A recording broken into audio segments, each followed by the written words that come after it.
Saya mau cerita. Ada dua orang sahabat yang tinggal di sebuah desa kecil di Italia. Sebut saja nama mereka adalah Pablo dan Bruno. Mereka adalah anak muda yang memiliki impian yang tinggi. Mereka sering berkhayal bagaimana kalau suatu hari nanti mereka menjadi orang terkaya di desanya. Keduanya merupakan orang yang sangat ambisius. Yang mereka perlukan adalah sebuah kesempatan. Pada suatu hari, kesempatan itu pun datang. Kepala desa memutuskan untuk mempekerjakan kedua anak ini untuk membawa air dari sungai ke sebuah penampungan air di tengah desa. Keduanya masing-masing membawa 2 buah ember dan segera menuju ke sungai. Menjelang sore, keduanya telah mengisi penampungan air sampai penuh. Kepala desa menggaji mereka masing-masing berdasarkan jumlah ember air yang mereka bawa. Wow, Pablo dan Bruno senang sekali. Ini berarti impian mereka akan segera terkabul. Mereka sulit percaya jika mereka bisa mendapatkan rezeki sebanyak ini. Mereka bekerja lebih keras lagi setiap hari agar bisa mengangkut air lebih banyak. Namun, Pablo mulai merasakan ketidaknyamanan. Ia tidak yakin pekerjaan ini bakal buat impiannya terwujud. Punggungnya nyeri dan kedua telapak tangannya lecet-lecet. Kian hari, kian takut saat harus pergi bekerja. Ia pun mulai berpikir keras mencari akal bagaimana caranya membawa air dari sungai ke desanya. Aha, Pablo mendapatkan ide. Bruno, saya punya rencana. Daripada kita mondar-mandir bawa-bawa ember setiap hari, kenapa kita nggak sekalian aja buat sebuah saluran pipa dari sungai ke desa kita? Saluran pipa? Ide dari mana itu? Seru Bruno. Kita udah punya kerjaan yang bagus, Pablo. Saya bisa bawa 100 ember sehari. Saya akan jadi orang kaya. Di akhir minggu, saya bisa beli pakaian baru.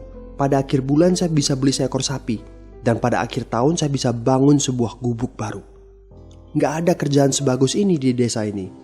Setiap minggu kita bisa liburan. Setiap akhir tahun, kita berhak cuti selama 2 minggu dengan gaji utuh. Kita akan punya hidup yang layak. Jadi buang jauh-jauh lah pikiran untuk bangun saluran pipa. Tapi Pablo tidak putus asa. Ia akhirnya memutuskan untuk bekerja paruh waktu. Ia tetap bekerja mengangkut ember-ember air. Separuh waktunya, serta di akhir pekan, dia luangkan waktu untuk bangun saluran pipanya. Hal itu tidak mudah. Penghasilannya otomatis menurun dan dibutuhkan waktu 1 hingga 2 tahun sebelum saluran pipanya bisa menghasilkan sesuatu yang berarti. Bruno dan orang-orang desa mulai mengejek Pablo. Dia menyebutnya Pablo si manusia saluran pipa. Bruno yang berpenghasilan hampir 2 kali lipat dari Pablo terus memamerkan barang-barang baru yang berhasil ia beli. Sapi, keledai, pakaian, sepatu baru, gubuk bertingkat 2. Bruno bisa makan mewah di kedai. Orang-orang di desa menyebutnya Tuan Bruno. Sementara Bruno berbaring santai di sore hari pada akhir pekan, Pablo terus saja menggali saluran pipanya. Pada bulan-bulan pertama, Pablo memang tidak bisa menunjukkan hasil dari usahanya.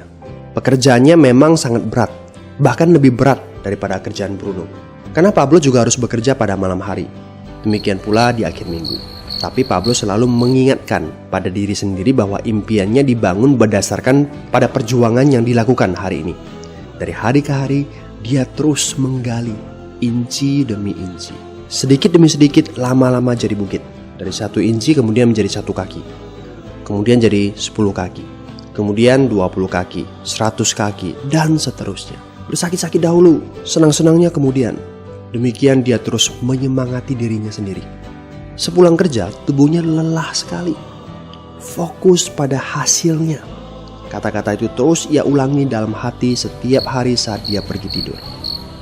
Sementara dari bar di desa itu terdengar gelak tawa mengiringinya ke alam mimpi.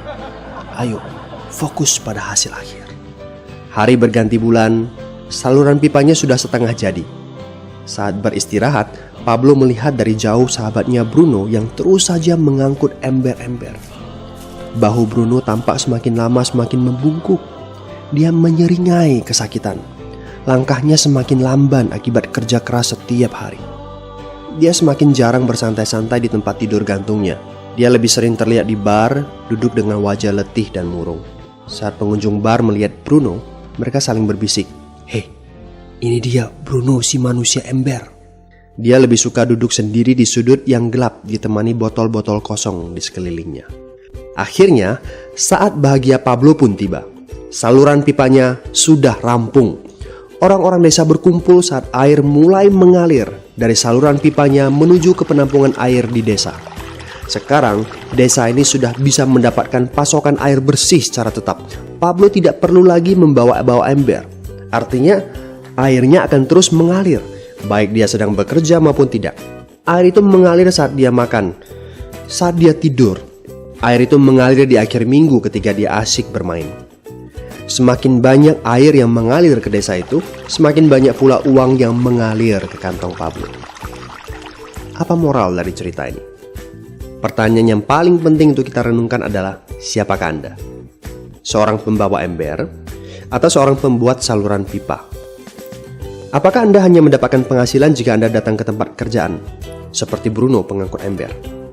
Atau Anda termasuk orang yang bekerja hanya sekali saja, kemudian Anda dibayar terus-menerus, seperti Pablo pembuat saluran pipa? Jika Anda termasuk orang kebanyakan, itu berarti Anda bekerja dengan menggunakan pola pembawa ember. Anda membarterkan waktu untuk mendapatkan uang. Maksudnya, bekerja 1 jam dibayar per jam, bekerja 1 bulan dibayar per bulan, bekerja setahun dibayar per tahun. Masuk akal kan? Masalahnya, dengan sistem pembawa ember, masuknya uang akan berhenti saat kita berhenti bawa ember. Artinya pendapatan kita hanya sementara alias tidak langgeng. Kalau di suatu pagi Bruno bangun dan punggungnya terasa sakit, sehingga dia tidak bisa bangkit dari tempat tidurnya, berapa uangnya akan dia dapatkan hari itu? 0 besar. Fakta yang harus kita sadari adalah kita tidak bisa bekerja selamanya karena faktor usia dan kesehatan. Jika kita tidak sanggup membarterkan waktu kita, maka kita tidak akan mendapatkan uang. Pablo jauh hari sudah menyadari keterbatasan ini. Karena itulah dia langsung berpikir untuk menciptakan suatu sistem yang memungkinkan dia untuk terus mendapatkan bayaran baik dengan cara barter waktu ataupun tidak. Pikirkan ini. Bagaimana dengan Anda? Anda mau apa kalau besok penghasilan Anda berhenti? Apa yang akan terjadi kalau Anda dipecat? Apa yang terjadi kalau kemudian Anda sakit atau cacat sehingga tidak bisa membawa ember lagi? Bagaimana seandainya perawatan kesehatan yang mendadak yang harus Anda jalani menghabiskan uang tabungan Anda? Apa yang terjadi bila uang tabungan Anda itu langsung menguap dalam semalam? Kalau penghasilan Anda berhenti besok, untuk berapa lama Anda bisa membayar hipotek Anda? Cicilan rumah, mobil Anda, ataupun untuk biaya sekolah anak-anak Anda? 1 tahun, 6 bulan, 3 bulan, atau 3 minggu? Jelas. Apakah Anda bekerja sebagai penyapu jalan, bekerja di kantor, punya jabatan tinggi, atau memiliki toko, seorang profesional di bidang tertentu, tetap saja Anda membarterkan antara satuan waktu dengan satuan uang. Apakah dengan cara demikian Anda akan aman? Satu-satunya jalan untuk menciptakan keamanan yang sesungguhnya adalah seperti yang dilakukan oleh Pablo, yaitu membangun saluran pipa saat Anda masih bekerja sebagai pembawa ember. Dengan membangun sebuah saluran pipa, Anda cukup mengerjakan pekerjaan sekali saja, capeknya sekali saja, tetapi Anda akan dibayar terus-menerus. Saluran pipa ini akan memberikan Anda penghasilan walaupun Anda sedang tidur ataupun Anda sedang main. Penghasilan ini juga akan terus Anda peroleh setelah Anda pensiun, pada saat Anda sedang sakit ataupun cacat sehingga tidak bisa bekerja, dan juga dalam situasi darurat. Inilah yang disebut sebagai penghasilan pasif. Anda tahu, saat ini kami sedang membangun saluran pipa yang akan memberikan penghasilan pasif. Mau tahu caranya? Hubungi teman yang meminta Anda untuk menonton video ini. Dia punya akses untuk informasi yang Anda butuhkan. Mintalah video lanjutannya, atau jika memungkinkan, bertemu langsung dengan teman Anda.